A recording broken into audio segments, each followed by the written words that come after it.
How to make iPhone turn off after certain time. Firstly, launch the settings application on your device and then tap on display and brightness.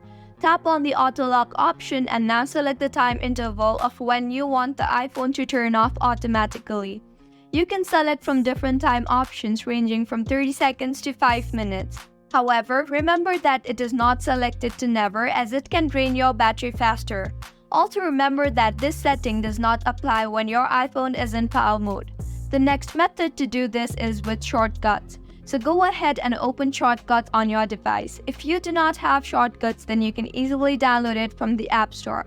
Once the app is opened, tap on the automation on the bottom of your screen and then tap on the plus symbol on the top right of your screen. You can select any of the automation here like the time of the day or alarm or sleep and many more. I will select alarm here. Now make changes in the alarm accordingly and now tap on next. And now tap on add action. In the search bar that appears, search for shutdown and tap on that and now tap on done. With this, the automation is ready. Your iPhone will turn off automatically every time your alarm rings. If you find this tutorial helpful, do subscribe to our channel. Thank you for staying with us until the end.